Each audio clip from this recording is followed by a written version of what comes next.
Welcome friends. Today's session is very special. Right now there is a very big question mark with the parents, with the students. या उनके सामने बहुत बड़ा question mark है कि अभी 10th का ज्योग्राफी का पेपर कैंसिल हुआ है. It means 10th exam is over and to take admission in 11th is a turning point. So this is a very big question before a parents, before a students, in which domain we should apply our next career. So friends, आज का जो session है वो आपको इस हिसाब से इस डोमेन में काफी हेल्प करेगा. Today I am before you not only a director of Bhande Sir's Academy. Let me to give you a brief introduction of mine. I am a Professor Ashish Bhande. बतौर मैंने 11 साल as a professor Amravati university में काम किया है, approved professor. And since from a last 10 years I was an in charge of this activity that is called as admission. We have in contacts with the AICT, we have in contacts with the all technical institutes. Perhaps मेरा जो सबसे important मुद्दा है आज आपसे बात करने का वो ये है कि 10 साल हमने जितने भी पेरेंट्स को गाइड किया है, काउंसलिंग किया है, उस आधार से मैंने जो अनुभव इकट्ठा किया है वो आज मैं आपके साथ शेयर करने वाला हूं. इसके अंदर बुक से पढ़ी गई चीजें बहुत कम है, but actually practical adaptability, practically dominance चीजें जो है वो मैं आपसे शेयर करने वाला हूं. This video is useful to the parents. जो बच्चे 10वीं का एग्जाम अभी दिए हैं उनके लिए या 12वीं का एग्जाम्स दिए हैं उनके लिए, इन सभी के लिए आज का वीडियो काफी इंपॉर्टेंट है. You can call this as choosing a career by professor Bhande sir. Friends, आज का सेशन शुरू करने से पहले मुझे 2-3 चीजें आपसे बतानी है कि हमारे जो प्रोफेसर है जिनको मैं मानता था वो हमेशा हमको एक स्टोरी सुनाया करते थे. सार उसका ये था कि यदि कोई मुझको ये पूछे कि आपको इस पेड़ को काटना है और इस पेड़ को काटने के लिए मैं आपको ये चीज देता हूं और आपके पास 10 घंटे है उस पेड़ को काटने के लिए, तो प्रोबेबली प्रोफेसर सेज कि मैं 10 में से 8 घंटे इस चीज को शार्प कराने में लगाऊंगा. म्हणजे 10 तासापैकी 8 तास मी ज्या गोष्टींनी कापायचं आहे त्याला धार लावायला देईल आणि उरलेल्या 2 तासात ते झाड कापेल. Means we can understand this depth of the preparations before applying. Friends, यदि आपके घर में सादी एखादा इलेक्ट्रॉनिक्स गैजेट जो 10,000 के ऊपर का है, या आप सीधी सी एग्जाम्पल ले लो, आप यदि मोबाइल भी खरीदना चाहते हो तो you are asking to the number of people कि रिसेंटली कौन सा ट्रेंड चल रहा है, रिसेंटली मोबाइल कौन सा है, फास्ट कौन सा है, कौन सा प्रोसेसर यूज किया जाता है, रैम कितनी है, रोम कितनी है, इंटरनल मेमोरी कितनी है, एक्सपांडेबल मेमोरी कितनी है. एटलीस्ट 5 या 10 लोगों से आप पूछते हो, then after you purchase it. The question mark कि जब आप मोबाइल परचेस कर रहे हैं, घर पे टीवी परचेस कर रहे हैं या रेफ्रिजरेटर परचेस कर रहे हैं, you are asking to maximum more than 10 people what should do. I want your same confidence by choosing a career of your ward. Second thing, शिक्षण हे वाघिणीचं दूध आहे.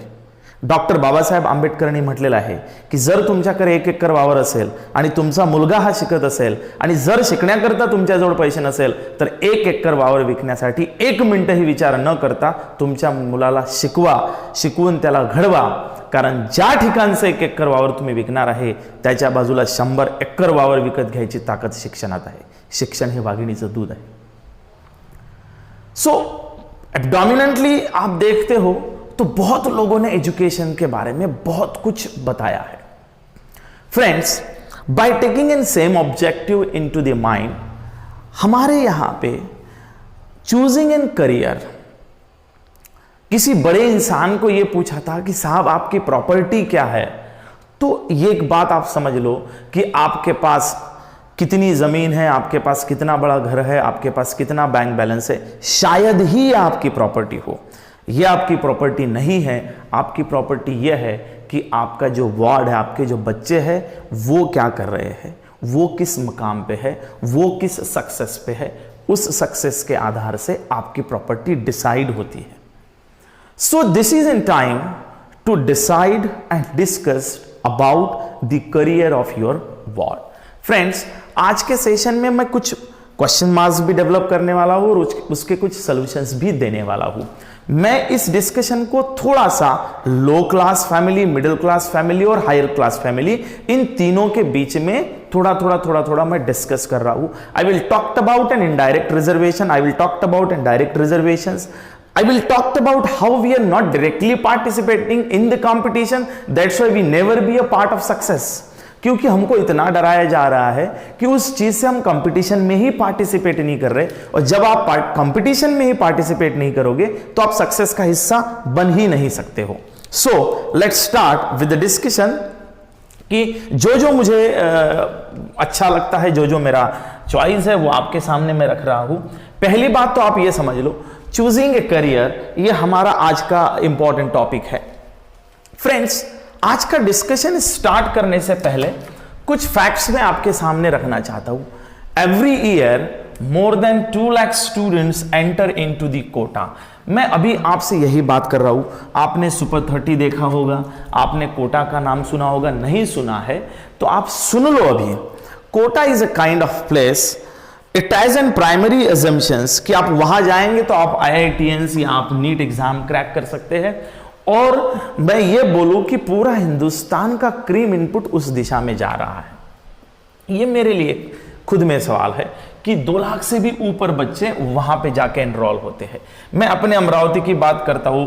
We have a franchisee institute hold around 5,000 to 10,000 students, कि कुछ franchise institutes वहीं से आए हैं जो 5 से 10,000 के बीच में इनपुट्स को होल्ड करते हैं। Hardly 10 student joins the IIT। I am talking about the rest of the students. What about the others? कुछ ये चीजें हैं कि यहां बच्चे जा रहे हैं, कोटा के अंदर जा रहे हैं, फ्रेंचाइजीज इतना बड़ा इनपुट होल्ड कर रहा है, उस हिसाब से हमारे एरियाज में आउटपुट कितना है और उसके कारण क्या है, what is the reason behind this things. Friends, today's seminar is important in perspectives of coaching industry about and 1.5 billions. We have about 23 IIT colleges, 10,000 seats of IITs are available. 90% input is around IIT and NEET. What is IIT? Generally total 10 to 12 lakh students are appear for IITs. What is NEET? Total 91,000 seats of medicals are available, out of which 65 are of MBBS and 25 are of BDS। इसके अंदर बहुत छोटी छोटी चीज़ें, आप net Google करेंगे तो आपको मिल जाएगा। मैंने मोटी मोटी जो बातें हैं वो आपके सामने रखी है कि मैं इन चीज़ों के ऊपर फोकस करूंगा। मेरा आज का मेन डाइवर्जिव फोकस जो होगा वो मेडिकल इंजीनियरिंग फील्ड होगा। उसके बाद में कॉमर्स के लिए मैं CA के लिए बात करूंगा, बाकी सिविल सर्विसेज होगी और अदर गवर्नमेंट एग्जाम्स होगी। उसके बाद में बाकी गवर्नमेंट के सेक्टर्स के जो एग्जाम्स है उन चीज़ों के बारे में मैं बात करूंगा। यहाँ पे मैं आपको ये बता दूं कि IIT होता क्या है। IIT ने तो मेरे हिसाब से IIT ये चीज़ है कि जिन्होंने आपके एजुकेशन सिस्टम्स को बहुत साल पहले ही नकारा है, उन्होंने अपना एक फाउंडेशन बेस स्थापित किया और उस दिशा में उन्होंने ही सिलेबस डिजाइन, क्योंकि उनको पहली दफा यह समझ में आया था कि हिंदुस्तान के अंदर डेमोक्रेसी और डेमोक्रेसी में आप अपनी नहीं चला सकते। जो पॉलिटिशियंस को या जो एक इन्फ्लुएंस क्लास है उनको जो लगेगा वो एजुकेशन आज कंपलसरी अपने हिंदुस्तान में लेना जरूरी है। आपने देखा है कि 20 बरस लगे स्टेट बोर्ड के सिलेबस को अपग्रेड करने के लिए, अब अपग्रेड हुआ है। वो भी हमारा CBSE और ICSE बोर्ड के स्टैंडर्ड के नीचे नीचे ही वो है।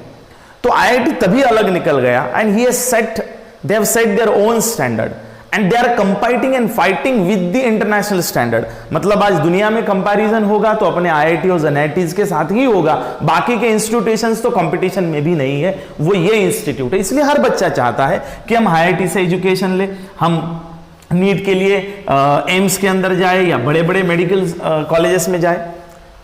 तो इस हिसाब से इन चीजों के बारे में हमें बात करनी है कि हमारी कॉम्पिटिशन्स कहां पे होगी, हमारे कॉम्पिटिशन्स के हिसाब से हमारा स्कोप क्या अवेलेबल होगा। मैंने इस सेमिनार को 2 हिस्सों में बांटा है। पहला हिस्सा होगा कि I will genuinely develop the image of students, I will put the scope before you, I will identify your strength and weaknesses, and then after I will give you these are the total fields available, and now you find where you are fit, if you are suit for your next education। तो इन चीजों के ऊपर हम लोग थोड़ा focus करेंगे। अब देखिए, coaching industry is about and 1.5 billion. मैं आपको इसके ऊपर थोड़ा सा 5 मिनट का मैं आपको मेरा वक्त देना चाहता हूं कि इन शॉर्ट मेडिकल और कोचिंग, मतलब आप डॉक्टरी ले लो और आप शिक्षक टीचर ले लो, ये जो 2 सर्व्हिसेस थी it was in social services, याला सेवा असं म्हणायचं। पर आप देख रहे हैं मेडिकल सायन्स में एक तो रुग्ण सेवा नावाचा हा एक प्रकार होता कि they are going for a social services, ये उसकी सोशल रिस्पॉन्सिबिलिटी थी। लेकिन आज के दौर में ये एक बिजनेस बन गया, कोचिंग भी ले लो और मेडिकल साइंस भी ले लो।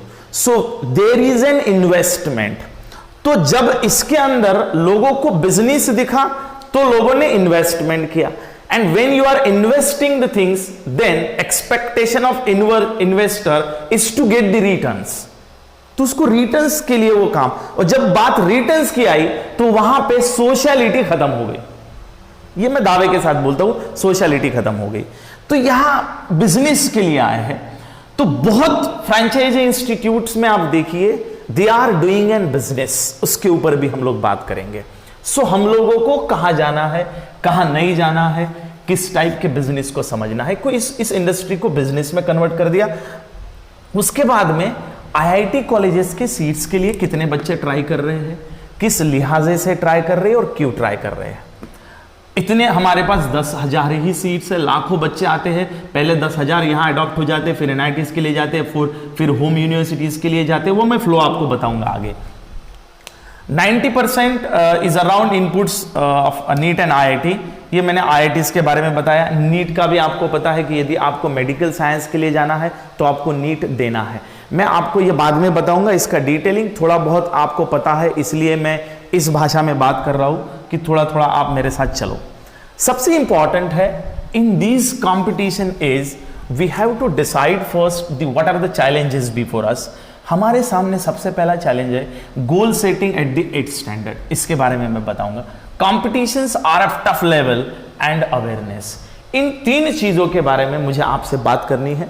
उसके बाद में मैं आपको पढ़ाऊंगा कि which factor I have to consider while going for this achievement. अब देखिए, सबसे इंपॉर्टेंट मैं आपके सामने चैलेंजेस बता रहा हूं। Goal setting is eight the 8th standard is it the biggest challenge before us. देखो, मैं आपको पहले ये चीज बता देता हूं कि हमारे यहाँ पे स्टूडेंट्स का 10th का एग्ज़ाम होता है।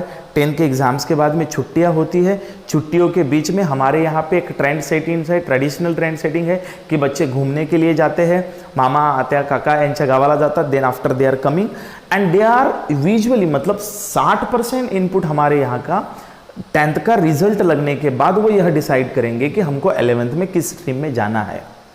अब मैं हमारी अपने यहाँ की सबसे पहली फालतू बात बता देता हूँ कि अपने यहाँ पे ज़्यादातर तो करियर ऐसे चूज किया जाता है बाय फॉलोइंग दी अदर्स। जैसे कि हमारे घर में कोई आपके घर में बड़ा है, वो पढ़ा है, तो उसकी राय अपन लेते हैं। अदरवाईज जर आपल्या आत्याच्या मुलींनी इंजिनिअरिंग केलं असेल तर मग माझी मुलगी इंजिनिअरिंग करेल, काकाच्या मुलांनी मेडिकल केलं असेल तर मग ही मेडिकल करेल, नाही ती सीए झाली म्हणून ही सीए करणार, नाही बाजूच्या मुलांनी सायन्सला ॲडमिशन घेतली म्हणून सायन्सला ॲडमिशन घ्यायची, बाजूच्यानी कॉमर्स केलं म्हणून मग मला कॉमर्स घ्यायचं है।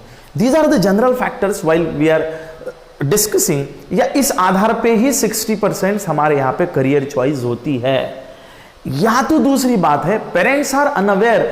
मैं ये चीज नहीं समझ सकता कि आपको पता नहीं है। जैसे कि जब आप मोबाइल परचेस कर रहे हैं, मोबाइल के बारे में तो आपको पता नहीं है, लेकिन आप कैसे इंटरेस्ट उसके अंदर ले रहे हैं। आप दोस्तों को, या उसने वो मोबाइल लिया था, उसने ये लिया, ये नए फीचर्स है, जैसे आपने इंटरेस्ट लिया है, आपने वो पता किया कि इसके अंदर नई चीजें कौन सी है, it is your prime responsibility of the parents to take the interest of your career, of your ward and let know, ये आपको पता करना होगा कि कौन कौन से ट्रेंड अभी चल रहे हैं, कौन से ट्रेंड में स्कोप है, कौन से इसमें नहीं है, किस में ये जा सकता है, ये चीजें आपको पता करनी पड़ेगी। That's what I would say awareness, आपको अवेयर रहना होगा। So my first point of discussion, you should be aware. अब अवेयर में सबसे इंपॉर्टेंट बात है कि आपने इंफॉर्मेशन कहां से लेनी है। सबसे इंपॉर्टेंट बात यह है कि आपने इंफॉर्मेशन कहां से लेनी है। तो जो प्रोफेशनल काउंसलर है, जो प्रोफेशनल सजेशन देने वाले हैं, आप उनसे सजेशन लीजिए, क्योंकि हिंदुस्तान में सजेशन देने वालों की कोई कमी नहीं है। आप कोई पानठेले पे ले चले जाइए, पानठेले वाला बताएगा आपको क्या करना है, इवन तो ये उसका प्रोफेशन नहीं है, और हम सुनते भी है। सो आई अगेन रिपीट यू की सोनाराच्या हाताने कान टोचलेले बरे, हा इथे ही मन इथे लागू पड़ते कि आप प्रोफेशनल के पास जाइए, वहां से आप डेटा कलेक्ट कीजिए। सबसे बड़ा गूगल बाबा अपने पास है, वहां से आप इंफॉर्मेशन कलेक्ट कीजिए। उसके बारे में भी मैं बताऊंगा आपको कि किस तरीके से आपको रेटिंग करना है, किस तरीके से देखना है। तो अवेयरनेस, आपको पहले अवेयर रहना है। दूसरी बात मैं आपको यह बता रहा हूं कि 8th स्टैंडर्ड से गोल सेटिंग क्यों है। मेरा जो प्राइमरी स्टडी है, जो हमने अभी तक का एनालिसिस किया है, जो मैं आपको IIT की बात करूं, नीट की बात करूं, या मैं CA की बात करूं, या मैं सिविल सर्विसेज की बात करूं, या मैं गवर्नमेंट एग्जाम्स की बात करूं, जो अपने कंट्री के टॉप एजुकेशंस के जॉब है, यदि मैं उस चीज का एनालिसिस आपके सामने रखता हूं, तो I came at the primary conclusion, मैं प्राइमरी इस कंक्लूजन पे आया हूं कि जो IIT नीट वाले बच्चे हैं या सारे इस फील्ड के बच्चे हैं, वो 8वीं से ही अपना रास्ता तय कर देते हैं कि हमें कहां जाना है, जो कि हम 10th के रिजल्ट के बाद में सोचते हैं कि हमें क्या करना है। That is the basic difference कि हम लोग 3 साल पहले ही उनसे पीछे। ये मैं आपको बोल रहा हूं कि this is the indirect reservation due to the unawareness, we don't know what to do and how to do. इसलिए 8th स्टैंडर्ड में मैं आपको बता दूं कि जो बच्चे IIT नीट का डोमिनेंस लेके चलते हैं, वो स्टूडेंट्स 8 में ही फाउंडेशंस नाम का क्लासेस चालू कर दे रहे हैं। हमारे यहाँ पे फाउंडेशन का कोई अवेयरनेस नहीं। फाउंडेशन ये सुनी सुनाई चीज लगती है, बोर्ड पे 10% इनपुट उधर जा रहा है। आज भी हम लोग वही ट्रेडिशन के पीछे लगे हैं कि जो कि ट्रेडिशन का कोई मतलब ही नहीं बचा अभी। If you want to go with this directions, आपको फाउंडेशंस के लिए जाना ही है। मैं आपको ये बता दूं कि 8th स्टैंडर्ड से ही बच्चों को इनपुट्स दिया जाता है। 10th 11th में कुछ ऐसे पेरेंट्स हैं, जॉब छोड़ के बच्चों को बाहर लेके उसके पास अपनी मम्मी 2 साल रह के उस बच्चे को सब कुछ फीड करा रही है, जो कि 3 साल का फाउंडेशन और 2 साल का ये कोर्स। उसके बाद भी नहीं हुआ तो 1 year repeat. You will be, I can say, surprised that जितनी IITs की सीटें अवेलेबल है, उससे ज्यादा तो रिपीटर्स है हर साल, कि जो 2 मार्क्स से 4 मार्क्स के IIT खो दिया है। तो think and you keep in mind कि आपको यदि उस लेवल पे जाना है, तो आपको उन लोगों की कंपटीशन ध्यान में रखनी होगी, क्योंकि जब आप उनके साथ कंपाइट कर रहे हो तो उस कंपटीशन में आपको आना पड़ेगा। कि जो 8th स्टैंडर्ड से अवेयर है, हमारे यहां पे अवेयरनेस ही नहीं है। हमारे यहाँ पे बाकायदा 10th का रिजल्ट लगने के बाद अंदाज लिया जाता है कि करना क्या है। सो फ्रेंड्स, देखो क्या होगा कि जो ऊपर का तबका है वो तो निकल जा रहा है आगे, फिर बचे हम लोग हैं, तो यही चीज हो गई है ना। तो हमारे नसीब में तो वही है कि जो कोशिश करने वालों ने छोड़ा है, उसके बाद का जो बचा है वही हमको मिलने वाला है। मतलब हम क्रीम के अंदर कभी नहीं जा सकते।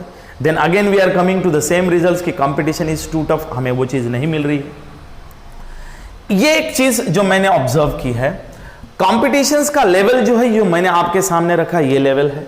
उसके बाद में आपको कंटिन्यूअसली अवेयर रहना है।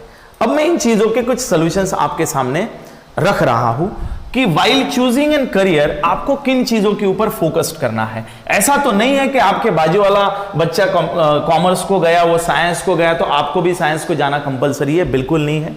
मैं ये चीज बहुत अच्छे से मानता हूं कि there should be a very proper communication between parents and students.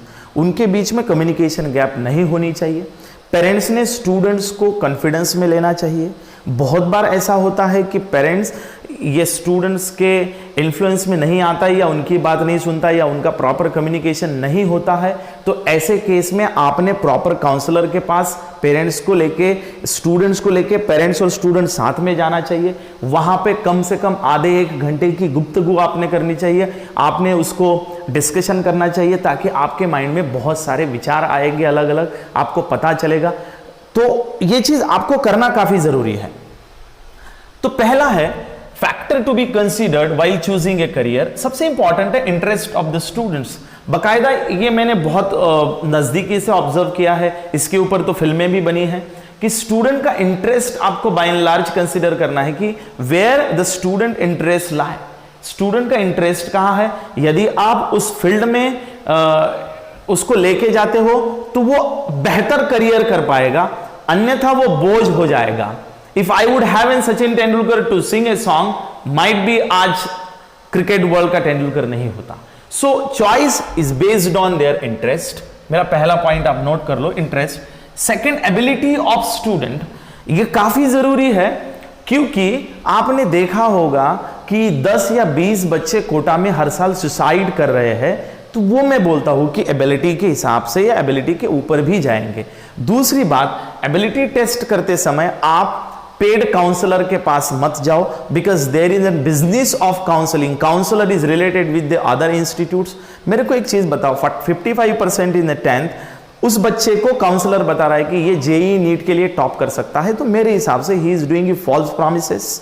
मैं आपको प्रीडोमिनेंटली बोल रहा हूं, 55% स्टूडेंट और 95-98 इनके बीच में कंपैरिजन नहीं हो सकता। आप जानबूझ के उसको उस एकेडमी में डालेंगे या उस कंपटीशन में डालेंगे, तो वो बच्चा पूरा 2 साल फ्रस्ट्रेटेड रहेगा। एक तो फ्रस्ट्रेशन में उसका आउटपुट भी नहीं आएगा। उस केस में आपके लिए जानना बहुत जरूरी है कि उसकी एबिलिटी क्या है और एबिलिटी के हिसाब से हमने उसको कहां तक खींचना चाहिए, क्योंकि इलास्टिसिटी प्रॉपर्टी सेज दैट कि आपने कितना खींचना है, कि उस प्रॉपर्टी के बाहर आप जाते हैं तो फिर वो टूट जाएगा, और यही प्रिंसिपल यहां लागू होता है। इसलिए ये चीज को आपको ख्याल में रखना है। अपॉर्चुनिटी ऑफ द फील्ड, ये तो अमूमन है, ये तो हर पढ़ा लिखा या नहीं पढ़ा लिखा हो वो भी समझ पाता है कि जो फील्ड में आप करियर बनाना चाहते हो उस फील्ड की आपको अपॉर्चुनिटीज चेक करनी है कि उस फील्ड में आपको संधी कितनी मिळणे वाली, कितनी अपॉर्च्युनिटी, कितने चान्सेस आहे, म्हणजे नोकरीवर लागायची पॉसिबिलिटी किती, हा तर फर्स्ट फॅक्टर आपल्याला कन्सिडर करायचा आहे। देन इकोनॉमिकल बैकग्राउंड, कि आप, बड़ा इंपॉर्टेंट चीज ये है कि दुनिया में तो बहुत अच्छे इंस्टीट्यूट से, बहुत अच्छे कोर्सेस से, बहुत अच्छे जॉब्स आपको मिलते हैं, लेकिन उसके लिए लगने वाला इकोनॉमिकल ये खर्चा जो लगता है वो खर्चा क्या आपके लिए अफोर्डेबल है, अन्यथा वो भी इम्बैलेंस हो जाएगा, तो फिर उसका भी एडवर्स इफेक्ट आपके पढ़ाई के ऊपर हो सकता है। जी हाँ, मैं ये नहीं बोल रहा हूं कि आप वो बियर कर पा रहे या नहीं कर पा रहे, इसका भी सोल्यूशंस मैं ये देने वाला हूं। आज मैं सभी पेरेंट्स को आश्वस्त करना चाहता हूं कि एजुकेशन के लिए आप मानते हो कि बहुत ज्यादा खर्चा लगने वाला है, तो ये बिल्कुल गलत है। Because there are number of scholarships, there are number of agencies coming from corporate agency, coming from social agency, coming from I can say जो सोशल में जो अपनी अपनी कास्ट वाइज एजेंसीज होती है, they all are ready to donate, they all are ready to help the student, those who are really clever student. जो गरीब है और होशियार है उसके लिए बहुत सारी एजेंसीज है जो कि अवेयरनेस के कारण लोगों को पता नहीं है। मैं आपको बताता हूं कि फ्री ऑफ कॉस्ट एजुकेशन होता है। हमारे पास ऐसी केस स्टडी है कि हमने बहुत बच्चों को लीला पूनावाला फाउंडेशन करके, खास करके गर्ल्स के लिए, giving an very absolute and amazing scholarship, इतना कि पूरा एजुकेशन फ्री ऑफ कॉस्ट है। उसके बाद में आपके परचेसिंग के लिए लैपटॉप या सारी चीजें जो आपको ड्यूरिंग एजुकेशन लगती है वो उसका भी फंडिंग वो करती है, और बहुत ज्यादा अमाउंट में। मतलब हम हर साल हमारे 20 से 25 स्टूडेंट्स को उनके यहां पे भेजते हैं। तो ये भी है, समाज कल्याण है, हॉस्टल्स है, ये सारी चीजें हैं, इसको भी आपको ध्यान में रखना है while considering the economical background. Then hard working capacity along with the smart work, ये चीज स्टूडेंट्स की गारंटीड रहेगी कि इसके ऊपर ही यह तय होगा कि वो स्टूडेंट्स कितना सक्सेसफुल हो सकता है। अब यदि आप हिमालय चढ़ने की बात कर रहे हो तो आपको उतना हार्डवर्क रखने की कैपेसिटी उतनी रखनी पड़ेगी, तभी आपका आउटपुट मिल सकता है। सो बाय एंड लार्ज हम लोग इतने फैक्टर्स के ऊपर आज कॉन्सेंट्रेट करने वाले हैं। मैंने पहले ही कहा था कि ये कोई प्रोफेशनल सेमिनार नहीं है कि मैं हेड के ऊपर सिर्फ पॉइंट के ऊपर फोकस करूं और बस आपके सामने रख दूं कि ये खुला है। मैं बाय एंड लार्ज पॉइंट के ऊपर डिटेल्स में और डेप्थ में डिस्कस कर रहा हूं, और आपको कोई कमेंट के अंदर लिखना है, आपको कोई डिफिकल्टी है तो आप हमसे पूछ सकते हो। अब देखिए, What these steps to make a good career choice, ये स्टेप्स जो है वो आपको सबसे इंपॉर्टेंट पॉइंट या सबसे इंपॉर्टेंट चीज देगा। These steps make your good career choice। आप इस स्टेप से जाओ। पहले सबसे पहले आपको क्या करना है, लर्न अबाउट योरसेल्फ और असेस योरसेल्फ। मैं आपके सामने सिर्फ पॉइंट नहीं रख रहा हूं, I will give the solutions, values, interest, skills and personality traits. मैंने आपको कहा था शॉर्ट एनालिसिस ऑफ स्टूडेंट्स, कि स्टूडेंट की स्ट्रेंथ क्या है, स्टूडेंट की वीकनेसेस क्या है, अपॉर्चुनिटी क्या है और उसके सामने चैलेंजेस क्या है। ये पहले स्टूडेंट्स के बारे में जानना काफ़ी ज़रूरी है। तो फ्रेंड्स, उसके लिए क्या होता है, एक तो आप बचपन से आपके बच्चे को जानते हो, तो आप उस बच्चे को एज ए पेरेंट्स करके जानते हो, बस एज ए स्टूडेंट्स करके उसके 10th के जो टीचर्स हैं आप उनसे थोड़ी सी सलाह लीजिए कि किस किस चीज़ों में अच्छा है। दूसरा, देयर आर सम प्रोफेशनल, जैसे कि हमने 10 साल से ये ट्रेनिंग दिया है और हम लोग अभी भी दे रहे हैं। सो मैं आपको बता दूं इस वीडियोस में कि if you want to assess your ward, you feel free to call us on given mobile number. नीचे दिए गए मोबाइल नंबर पे आप कॉल कीजिए। We will set and your appointment. आपको 20-30 मिनट का समय निकालना होगा, उसके अंदर हम लोग एक उसका टेस्ट लेंगे and then after there will be a career counselling discussion and then after we will provide you with the result of your ward and this all process is free of cost. मतलब ये आप कर सकते हो and we are the professional, हम आपको ये चीज दे सकते हैं फ्री ऑफ कॉस्ट में कि ये आपके वर्ड के संदर्भ में पहले आप चीजों को समझ लो कि ये बच्चा किस डोमेन में अच्छा काम कर सकता है, इसका किस डोमेन के अंदर अच्छा हैंड है, इसको किन चीज़ों से भय लगता है, इसके सामने क्या क्या चैलेंजेस है, इसका मैथमेटिक्स कैसा है, इसका साइंस कैसा है, इसका लॉजिकल माइंड कैसे चल रहा है, इसका लॉजिकल माइंड कैसे चल रहा है, इसकी डिसीजन मेकिंग कैपेसिटी कैसी है। इन सारी चीज़ों का स्टडी करके उसके ऊपर एक फिर कंक्लूजन पे आना कि ये स्टूडेंट इस डोमेन में अच्छा कर सकता है। इसको हम लोग असेसमेंट टेस्ट बोलते हैं।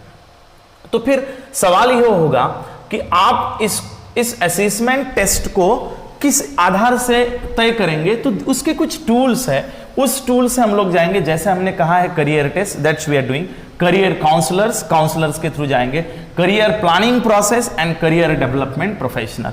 इसके अंदर बड़ा मजा है, where we are taking the inputs of the parents, क्योंकि पेरेंट्स से भी जानना जरूरी है कि आप इसको कहाँ देखना चाहते हो। बहुत बार बच्चों का इंटरेस्ट क्या होता है, उसके 2-3 फ्रेंड्स होते हैं, उनका इन्फ्लुएंस उसके ऊपर रहता है, उसने बोल दिया मुझे नेवी में जाना है तो वो नेवी लगा के रहता है, हालांकि उसको नेवी के बारे में कुछ पता नहीं होता है, बट उसके जो राउंड स्टूडेंट्स होते हैं उस आधार पर उसने वो तय कर लिया कि मुझे यहाँ जाना है। पर वो भी हमको टेस्ट करना है कि by asking them and questions कि उस फील्ड में उसको सही में इंटरेस्ट है या कुछ लोगों ने बोल दिया इसलिए, क्योंकि अपने यहाँ पे तो ये दिक्कत आ रही है। When he or she deserves to go over there, then he or she knows about everything about that field. Then only we came to conclusions कि ये चीज ये उसको सही मायने में करनी है। अदरवाइज हम उसको बाय काउंसलिंग, बाय ट्रेनिंग हम उसका माइंडसेट भी चेंज कर सकते हैं या जिस दिशा में उसकी कैपेसिटी उस दिशा में उसको भेज सकते हैं। ये करियर डेवलपमेंट प्रोफेशनल में होता है। करियर प्लानिंग प्रोसेस में पेरेंट्स का इनपुट प्लस टीचर्स का इनपुट प्लस टेस्ट का इनपुट प्लस काउंसलर का सजेशन, इन चारों के आधार पे हम एक डायरेक्शन तय करते हैं कि हमको जाना कहाँ है। So this is the best assessment tool. आप बोलेंगे सर ये टूल को आप कैसे कर सकते हो? हम आपको दोनों फैसिलिटीज दे रहे हैं। आप ऑनलाइन भी टेस्ट को दे सकते हैं क्योंकि अभी लॉकडाउन चल रहा है और लॉकडाउन के बाद में if you want to go through this process you have to simply call us, we will do this everything for you. सिर्फ आपको अपॉइंटमेंट लेनी होगी, हम समय आपको देंगे, उस समय में आपको ये सारी चीजें कराई जाएगी। उसके बाद में आप देखते हो तो सबसे इंपॉर्टेंट बात है how to choose your career, जो मैंने आपसे पहले ही बात की है कि आपको आपके इंटरेस्ट के थ्रू जाना है। जैसे मैंने आपको कहा था कि यही चीज़ें हैं जो मैंने डिटेल में बताई है, आप इसका स्क्रीनशॉट ले सकते हो। ये कुछ टेक्निकल चीज़ें हैं, मैंने पहले ही कहा था कि टेक्निकल चीज़ों के साथ हम लोग डील करेंगे पर अपना पर्सनल एक्सपीरियंस भी बताएंगे। Abilities are important as self interest. Self interest, though even you have interest particular subject, you should have ability to interpret it, ये चीज़ है। उसके बाद में हम लोगों को अपॉर्चुनिटीज़ के बारे में सबसे इम्पॉर्टेंट चीज़ जो देखनी है कि आप जिस सेक्टर में करियर करना चाहते हो उस सेक्टर में अपॉर्चुनिटीज़ है क्या। अदरवाइज आप पढ़ने के बाद वहाँ अपॉर्चुनिटी नहीं रहेगी तो then everything will be in trouble. आपका फैमिली ट्रबल में आ जाएगा, आपका करियर ट्रबल में आ जाएगा। तो ये काफ़ी इंपॉर्टेंट है पहले सोचना कि आप जिस सेक्टर में जाना चाहते हो उस सेक्टर्स में जॉब है क्या, और है तो कौन से इसमें है। जैसे कि आजकल ये बोला गया है कि इंजीनियरिंग में there is a no job, so I am a engineer, I am telling you कि definitely there is a job of engineers right now.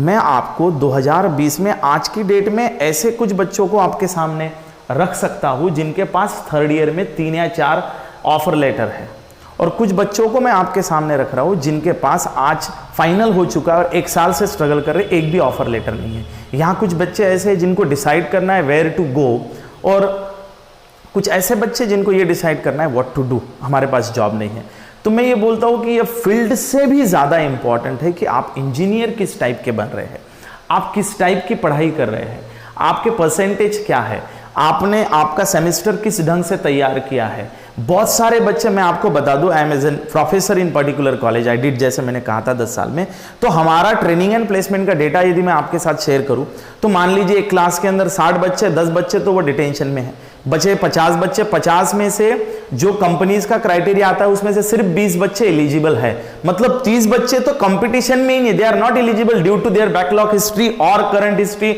और second class, so they have not taken even their career as a serious. और वही बच्चे after graduation वो फिर चौराहे पे खड़े हैं कि रिसेशन है। लेकिन जो 20 बच्चों ने कुछ समथिंग डिफरेंट किया, उन्होंने अपनी डिग्री को सीरियस लिया, they have an opportunities. I am telling you कि आप, मैं तो ये भी बोलता हूं कि चलो ठीक है, कॉलेज भी मैटर नहीं करता। मैं आपको गोड़े कॉलेज से भी स्टूडेंट बता सकता हूं कि उनको भी जॉब मिला है, बडनेरा भी आपको जॉब दे रहा है, सिपना भी दे रहा है, HBPM भी दे रहा है, इफ आई कंसीडर अमरावती, एकदम लोवेस्ट की बात करो। और यदि आप बहुत बड़े बड़े इंस्टीट्यूट्स की बात कर रहे हो, COAP, VIT, VJTI, they are having 100% job. तो यही तो मैं आपको बोल रहा हूं कि वाइल चूजिंग इन करियर, आप साइंस कर रहे हो तो साइंस के अंदर MST CET का स्कोर कितना कर रहे हो उसके ऊपर भी डिपेंड है। It is N one time investment and life time returns. अभी आप 11 करते करते दुनिया भर के एंजॉयमेंट कर रहे हो और बचे हुए समय में पढ़ाई कर रहे हो, फिर पास हो गए, फिर 55% या 60, 70, 80% लेके आ रहे, then you are getting in Badnera engineering, फिर आप जाके चिल्ला रहे हो there is a no job. So that is what I am saying you, आपको वन टाइम इन्वेस्टमेंट करनी है कि आपको अपॉर्चुनिटीज जितनी ज्यादा मिलेगी उतने चांसेस ऑफ सिलेक्शंस बहुत ज्यादा रहेंगे। So college is also important, meet the market expects, conducts a self research, make sure that it is an hot demand and job opportunities are available in plenty। ये job opportunities बहुत ज्यादा available होगी तभी आपके chances of selections बढ़ेंगे। इसके अंदर और एक चीज होती है जॉब अपॉर्चुनिटीज एंड जॉब सेटिस्फैक्शंस। सेटिस्फैक्शंस तो होना ही है, क्योंकि यदि ये फील्ड ही आपने बाई चॉइस ली है तो उसके अंदर आपको काम करने में वो सेटिस्फैक्शन मिलना काफी जरूरी है। तो ये इंपॉर्टेंट चीजें आपके करियर ग्रोथ के लिए काम करेगी। उसके बाद में इंपॉर्टेंट पॉइंट जो मैंने आपसे कहा था वो पॉइंट मैं आपके सामने रख रहा हूं, money is an important factor. ये मैं आपको फिर से बोल रहा हूं, money is an important factor. बतौर एज ए प्रोफेसर करके 11 साल मैंने जिस इंस्टीट्यूट में गुजारे हैं और वहां से कई सारे उदाहरण मैं आपको दे सकता हूं कि हमारे पास इतनी अपॉर्चुनिटीज़ है। समाज कल्याण के अंदर आप पढ़ सकते हो 11वीं के लिए, इतना बढ़िया हॉस्टल है, बच्चों को पता ही नहीं कैसे अप्लाई करना है। उसके बाद में अलग अलग सोसाइटीज़ की स्पॉन्सरशिप आती है। दूसरा कॉरपोरेट इंडस्ट्री CSR, मतलब जो सेंट्रल गवर्नमेंट का फंडिंग होता है उसके अंदर सोशल रिस्पॉन्सिबिलिटी करके वो भी स्कॉलरशिप्स अप्लाई करते हैं। और ढेर सारी स्कॉलरशिप्स हमारे पास लिस्ट है। जो भी स्टूडेंट हमसे जुड़ता है, we are from our institutes, we are giving them in all directions how to apply, यही से हम अप्लाई कर देते हैं।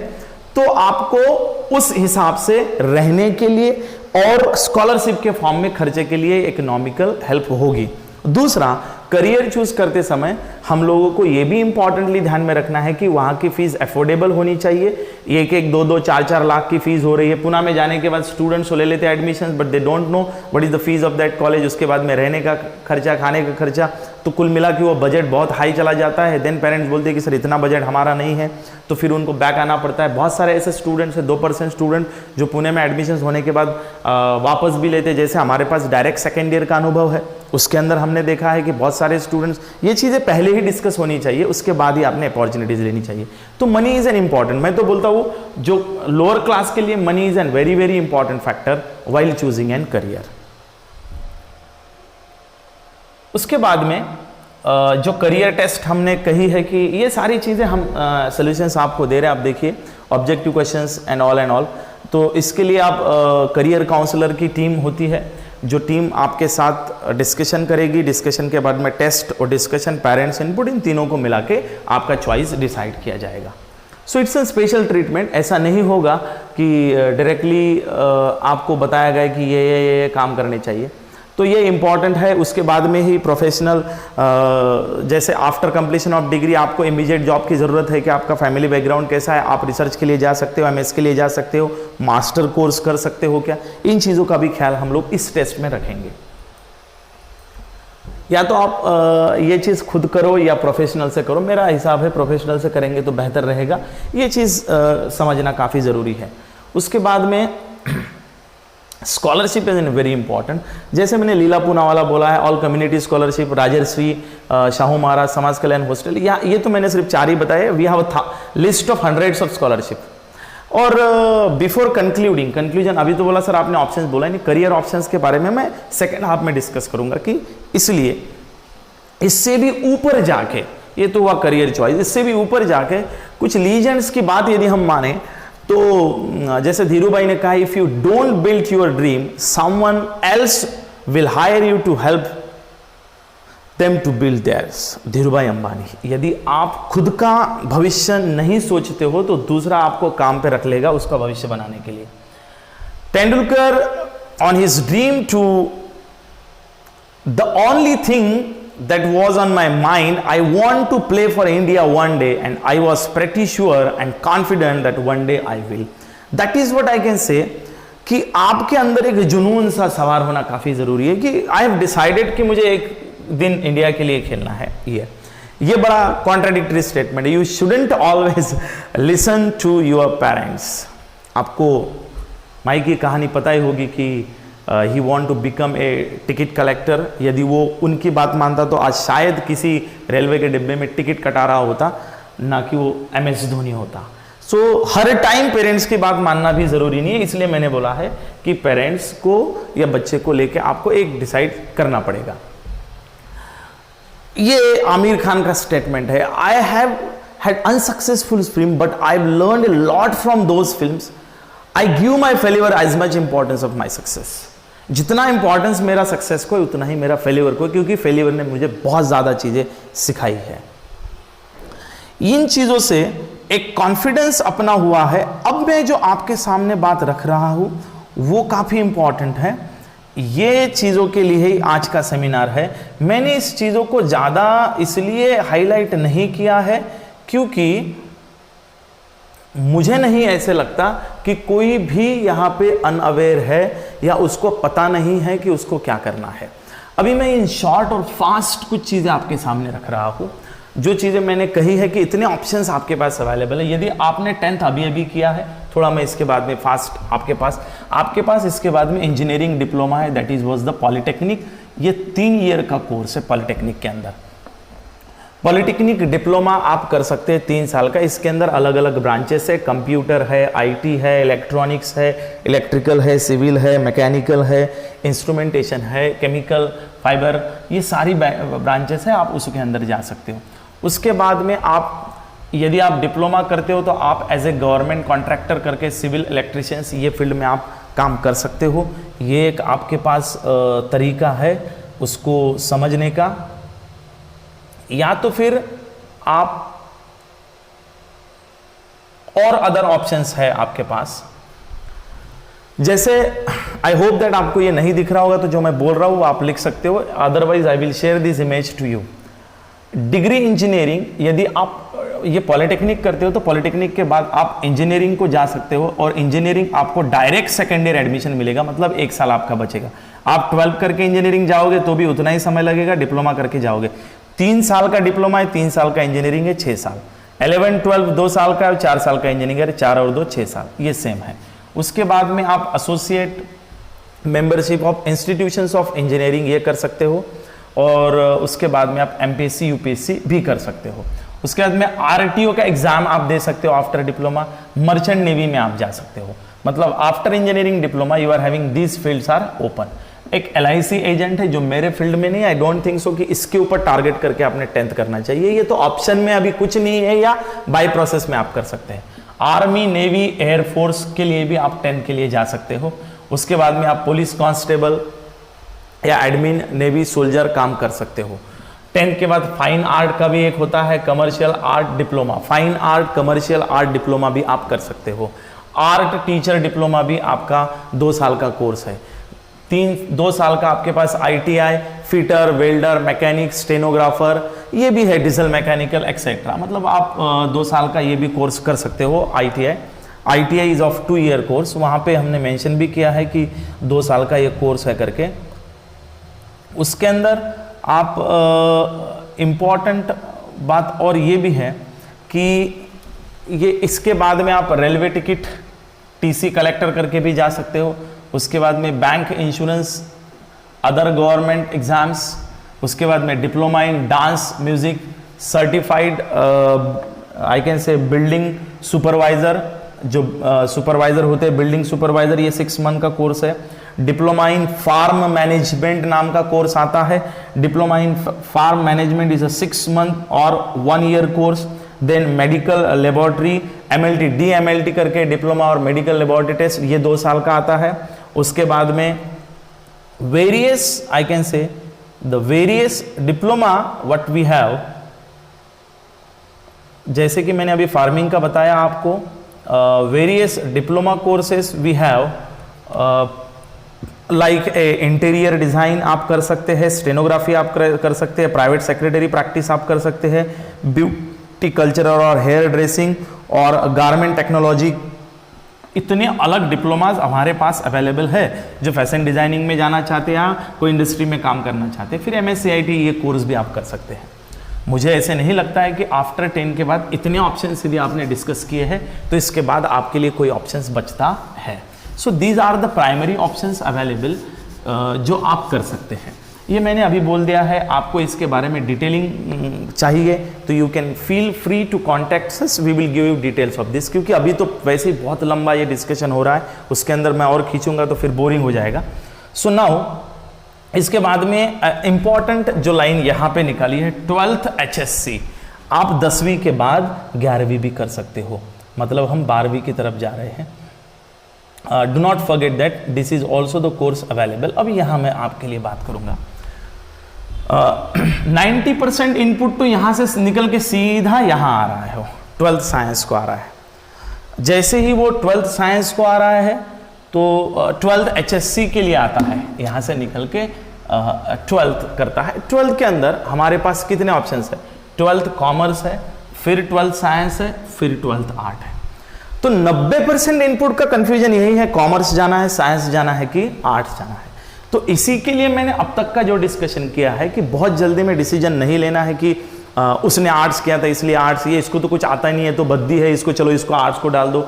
जल्दबाजी में और गर्म दिमाग से कोई आपको डिसीजन नहीं लेना है। बहुत बार कुछ ऐसी चीज़ें हो जाती है पेरेंट्स के और वार्ड के बीच में, तो वो बोलते जा थोड़ा जो करा जाते करा, I am not going to look after you, तो उसको छोड़ देते। तो ऐसा मत करो, because it is an matter of time being, but it is an solutions और permanent thing that you have to achieve. तो ये परमानेंट चीज़ है, इसके ऊपर आपको सोचना होगा। 12th कॉमर्स आपके पास एक ऑप्शन है, 12th आर्ट्स आपके पास एक ऑप्शन है, और मैं ज़्यादातर जो बोलूँगा वो 12th साइंस ही चीज़ बोलूँगा, क्योंकि यहाँ opportunities as compare to these are the more. उसमें भी मैं एक चीज रखना चाहता हूं कि जो बच्चे एमपीएससी यूपीएससी प्रिपेयर करना चाहते हैं, they are more preferably going for arts and commerce and then they are going to join the MPSC और यूपीएससी। लेकिन मैं आपको एक बात बता दूं कि यदि आपके काबिलियत है तो आप साइंस ही लीजिए और साइंस के बाद आप एमपीएससी यूपीएससी ट्राई कर सकते हैं। क्यों? क्योंकि मैं आपको success rate of all government exams यदि आपसे डिस्कस करता हूं तो मुझे ये चीज समझ में आ रही है कि साइंस बैकग्राउंड के बच्चे उसमें ज्यादा सक्सेसफुल है as compare to art and commerce, क्योंकि ये करते समय आपका नेचुरल कंपैटिबिलिटी जो होती है वो बढ़ती है, because number of subjects are more, subjects difficulty level is more, तो आपकी कंपैटिबिलिटी बढ़ जाती है 12 साइंस की वजह से। इसलिए आप यहां जाने की ज्यादा कोशिश करो। 12th कॉमर्स में आपके पास सीए फाउंडेशन है, उसके बाद में बीकॉम है, बीबीए है, सीएस फाउंडेशन है, बीसीए है, बी आर्किटेक्ट है, डीएड है, या फिर कॉल सेंटर की जॉब है। उसके बाद में यदि मैं बीकॉम के बाद आता हूं तो बीकॉम के बाद में आप एमकॉम कर सकते हैं, या फिर आपके पास एमबीए है, या फिर आप बैंक इंश्योरेंस में जा सकते हो, एलएलबी एलएलएम कर सकते हो, सीए चार्ट एंड अकाउंटिंग कर सकते हो 2 साल का, बीएड है, एमएड है, फिर टीचर बन सकते हो, आईसीडब्ल्यूए ये है, bachelor of library science librarian है, सीएस है, एक्सपोर्ट इंपोर्ट डिप्लोमा है। मतलब मेरा सजेशन होगा कि आपने ये क्यों लेना चाहिए, तो इतनी अपॉर्चुनिटीज है, ये मैं आपसे शेयर करूंगा, आप देखेंगे तो आपको समझ में आ जाएगा, इतनी चीजें हैं। आर्ट में भी आप लगभग ये ऊपर का सेम है, नीचे वाला भी आपके लिए सेम है, मतलब ये दोनों फील्ड के लिए इतनी सारी अपॉर्चुनिटीज है, तो ये आप फील्ड चूज कर सकते हो। इसके अंदर डिस्कशन करना है तो आप फोन कॉल पे पूछ सकते हो। उसके बाद में इंपॉर्टेंट फील्ड अपनी जो आती है that is what and science. Science के अंदर भी बड़ा लफड़ा है, उसके अंदर पीसीएम भी ग्रुप करके आपको आगे जाना है।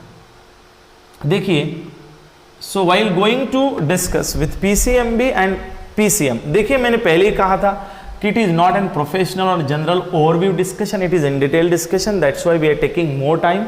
आपको जहां जहां जो आपके काम का नहीं लगता उसको डबल एक्स से आप आगे जा सकते हो, जहां लगता है वो आप अच्छे से सुनो। आप यदि साइंस करते हो तो वहां पे आपके पास PCMB, P for physics chemistry maths and biology, इसको हम लोग जनरल साइंस ऐसा बोलते हैं। और उसके बाद में दूसरी चॉइस होती है पीसीबी, फिजिक्स केमिस्ट्री बायोलॉजी, और तीसरी चॉइस होती है फिजिक्स केमिस्ट्री मैथमेटिक्स, इसको हम लोग इंजीनियरिंग फील्ड बोलते हैं, इसको हम लोग बाय लार्ज मेडिकल फील्ड बोलते हैं, इसको general. Engineering plus medical plus pharmacy plus agriculture, इसमें भी आप फार्मेसी में जा सकते हो, एग्रीकल्चर में जा सकते हो, इसमें भी आप एग्रीकल्चर में जा सकते हो। सो बाय एंड लार्ज जनरल के लिए बहुत ज्यादा लोग जाते हैं जो मोर स्पेसिफिक नहीं होते हैं, क्योंकि वो दोनों चीजें अपने हाथ में रखना चाहते हैं। लेकिन जिनका तय है कि मुझे इंजीनियरिंग ही करना है तो वो फिजिक्स केमिस्ट्री मैथ्स के जाते हैं, और जिनको मेडिकल फील्ड ही तय है वो फिजिक्स केमिस्ट्री बायोलॉजी के साथ जाते हैं। सर ये होता क्या है?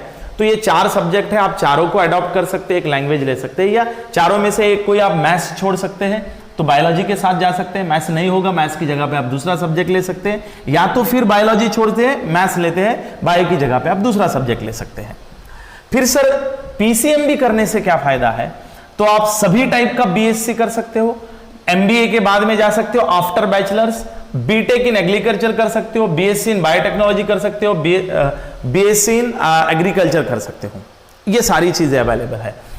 विथ पीसीबी करते हो बीएएमएस, देन बीएएमएस एमडी, उसके बाद में BHMS, BVSc nursing, MBBS, MD, MS, मतलब जो बड़े बड़े कोर्सेज के नाम है, पैरामेडिकल कोर्सेज, उसके बाद में है BSc nursing, diploma in nursing, ये सारी चीजें आपको अवेलेबल होगी पीसीबी ग्रुप के साथ। पीसीएम में आपका मेन होगा एनडीए, बहुत बच्चे हैं, आर्मी है, नेवी है, या architecture.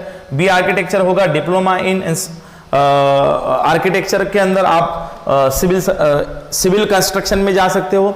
Bachelor of, then I can say particularly when we are going with the PCM group, यहां पे आपको bachelor of planning and designing में जा सकते हो, उसके अंदर आईएएस एग्जाम्स है, मर्चेंट नेवी है, एमई है, MPSC, UPSC, defence, direct entry, MS, MBA, government contractor, ये सारी चीजें हैं।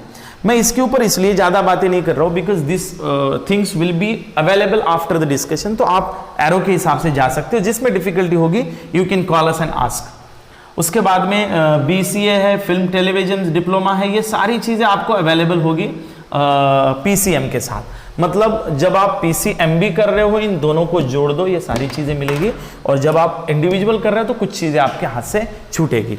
तो बाय एंड लार्ज इतनी सारी अवेलेबल चीज़ें हैं और आप इसमें से अभी आपका चॉइस फिक्स कर सकते हो। हाँ, कुछ लोग बोलते हैं सर अभी से मेरा जो अभी ये हमने कम से कम 200 जगह पे ये सेमिनार को हमने आउट किया है, पर हमारे जो अजम्पशंस है देखो ये हमने आफ्टर 10th के हिसाब से आपके साथ डिस्कस किया है। तो इंजीनियरिंग के लिए सर कौन सी ब्रांच लेनी चाहिए, that can not be a question of this discussion. आपकी डिफिकल्टी आप कमेंट में लिखिए, हम आपका डिफिकल्टी सॉल्व कर देंगे। तो बाय एंड लार्ज इतने आपके पास अवेलेबल ऑप्शंस है। I will make this link available to every individual. आप इस लिंक पे जाके, क्योंकि इतना डिस्कशन यहाँ नहीं हो सकता कि सर MCA के अंदर क्या होता है, master of computer applications basically कितने ईयर्स का है, यहाँ तो लिखा हुआ है, ईयर्स आपको पता चल जाएंगे, लेकिन आपको इसके बारे में डिस्कशन करना होगा। So you have to contact with us, we will provide you the detail knowledge of this. So by and large at the end of this session I can say that today we have a very interactive sessions। particularly मैंने आपके सामने information रख दी है और इन पूरी चीज़ों का जो हम लोग प्रोफेशनल काउंसलिंग जो प्रोवाइड आपको चाहिए वो हम लोग प्रोवाइड करते हैं भांडेसर एकेडमी पे। आपको उसके लिए नीचे दिए गए नंबर पे कॉल करना होगा।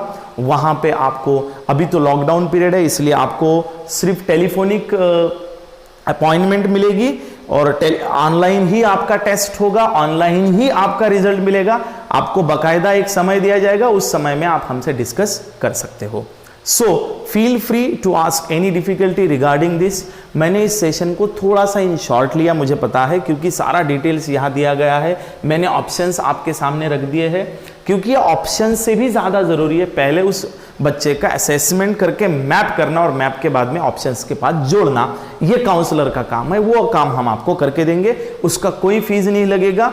It is our social responsibility to provide the as maximum as possible awareness in the society।